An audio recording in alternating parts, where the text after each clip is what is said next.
Marketing here today. Wanted to go through a really cool feature that I don't see a lot of people using, when it comes to Facebook is Facebook Analytics.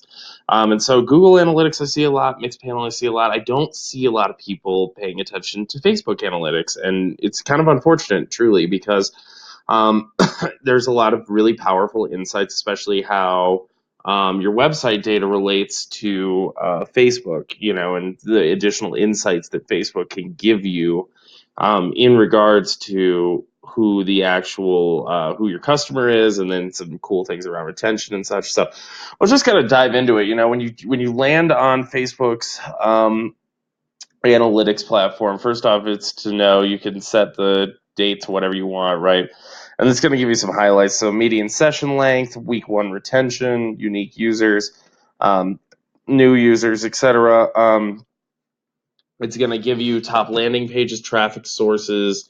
It's going to give you search traffic sources, and then social traffic sources, right? And so lots of interesting insights here. As you go down, you can create dashboards. And so, I'll just call this my dashboard, right? And the dashboard visibility, you get started, so you can share that with other people. But you could create a lot of different charts. You could select, specific events like add to cart, 100% of users. You could break it down over weekly, monthly, daily, number of events, a week over week, etc. Maybe I'll choose a little bit of a kind of a view content, right? Maybe that'll show us a little bit better, so we get more data, so we can see. So, yeah, numbers of view content, average views per user, monthly, so average numbers of view content per user, right? By overall, so you can segment down your users here too. A lot of really interesting stuff in this custom dashboard you can create, share across your entire organization. If you turn that visibility on, activity wise, user activity, you can look at your active users. This is the number of unique users per day, the median session length, age and gender breakdowns. This is Tanks That Get Around, wonderful client, check them out. Really, really cool shirts, very funny. As you can see, this kind of skews your biggest single group is going to be 25 to 34-year-old women. So lots of different stuff there. If you start logging specific events, you can measure your revenue. You can actually create funnels, which is really interesting. And so that's a series of like a specific flow inside of your app. So, step one, view content, plus step two, add cart, and step three, initiate checkout, right? Like that sort of thing. So, but what's really interesting is that you can build funnels based on specific landing pages, things like that will be really useful to kind of give you some insights there. And then you could save those funnels. You can export and save those funnels, right? And so you can see, what the conversion rate is of people that viewed content. 2% of them added a cart, right? Some interesting insights that you can gain from that, and you can try out different funnels, and you could try, breaking down by like city. So I'll show you kind of how that works. You can break down by time frame as well, right? So I only want people that did these three steps within 1 hour, right? But yeah, so like you can break down,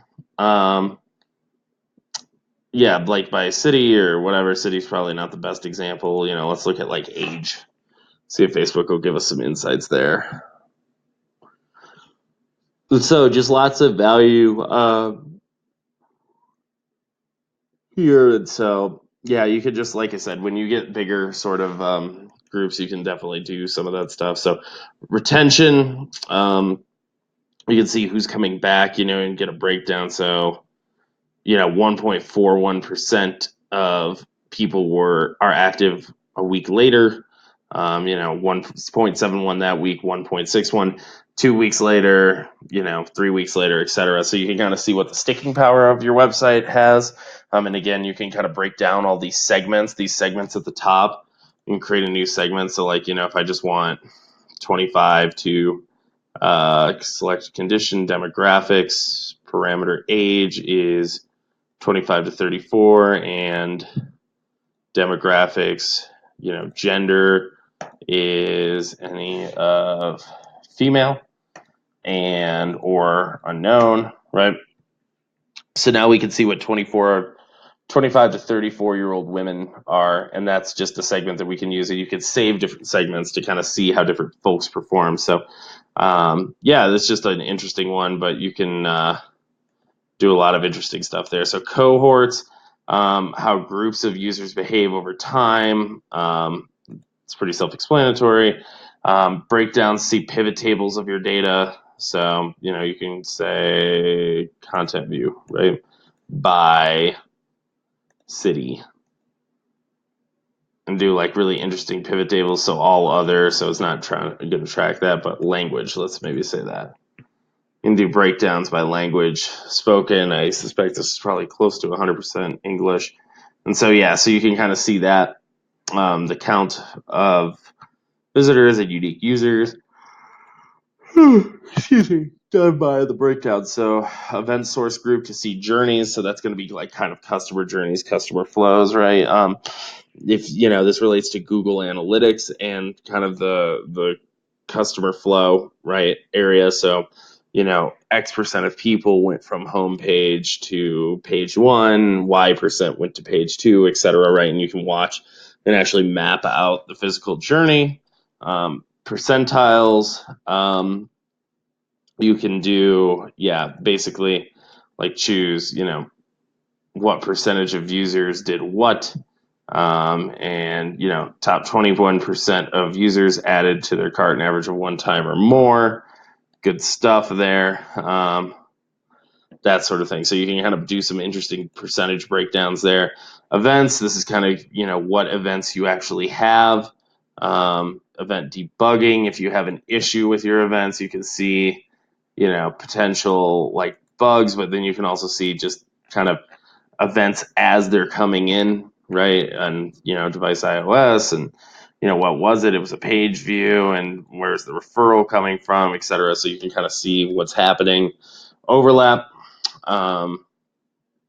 you can see users, you can take actions cross-channel, right? So, and kind of do the overlap there. So, user activity. So let's say content view by, we'll show content view, and then we'll do by. So, content view is like computer versus phone, right? And we'll say browser.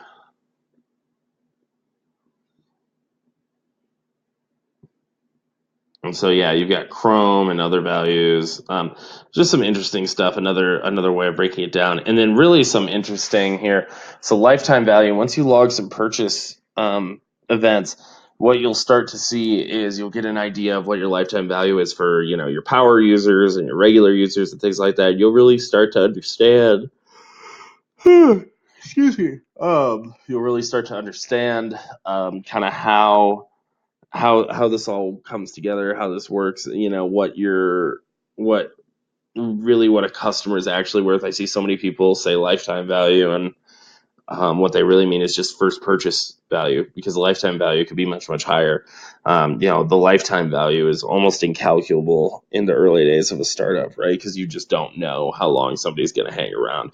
And so finally, we've got, people. You can see kind of the demographics of who your customer is at a high level, where they're coming from, what city they're coming from, language they speak, things like that. You can look at their technology, what device are they using, their device operating system, things like that. That's very interesting. And if that loads, I'll show you that. Otherwise, I'll move on. So, yeah, we see, mostly the plurality is iOS, but Android, Windows, and then Mac, and very few Linux.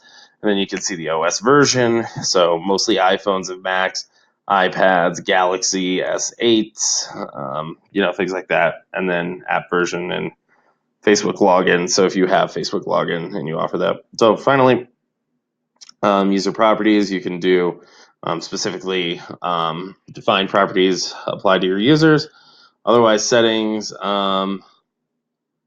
there's some different settings here that you can do, right? And then, yeah, that's basically the kind of high level of it. I think that, like I said, Facebook Analytics, it's not really a one-to-one replacement for Google Analytics, and I don't want to pretend that it is. But what I do want to say is this: is that Facebook has an extremely, extremely, arguably richer than Google, um, kind of grouping of people's data, um, basically, that you can tap into, and they're giving you carte blanche to tap into it with this, right? They have a good idea of the people, because they can match that pixel back to their internal data, right? So they have a good idea of who the people are that you're looking at, and a number of different ways to compare them, right? And see, kind of who is your ideal customer, right? What kind of people are you attracting? Who's taking the actions that you want, and then go and optimize your advertising based on sort of those insights. So